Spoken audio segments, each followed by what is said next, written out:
yéen a ngi teewlu seen Rewmi 24 TV.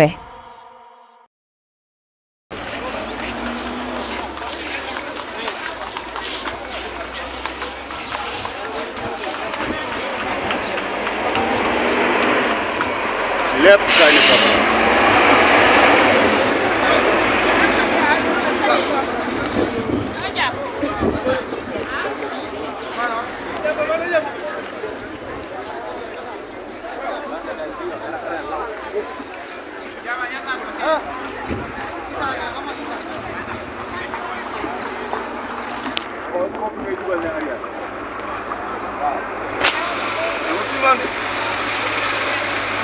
li lépp nawe la nawe ak kaani poboron yëpp mu ngi fi tey ci marché benn baana amul ci marché bi benn du benn baana fii mooy jàmmalaay place Baye Magay laay mu ngi nii amul lenn lu fi ne dara benn baana néew fi buy jënd gis ngeen lii lépp kaani la lii jaxute la lii lépp jaxute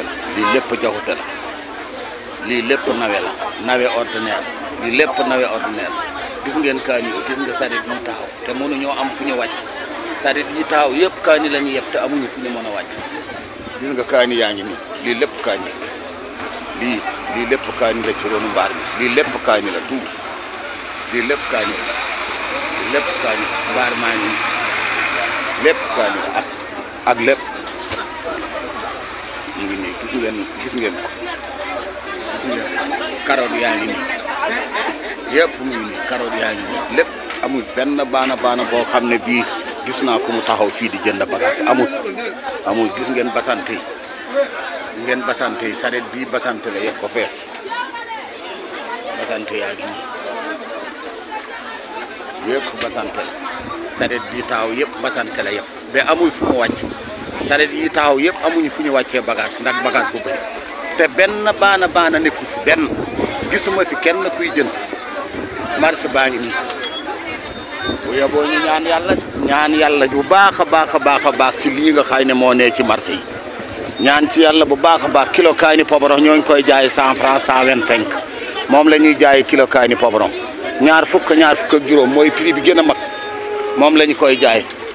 saaku nawe yii ngeen di gis nii saaku nawe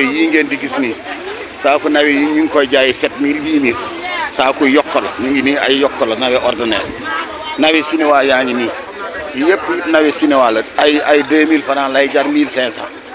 mu ngi nii marché bi yëpp gis ngeen ko lii benn côté la rek ci marché bi benn côté ci marché bi mu ngi nii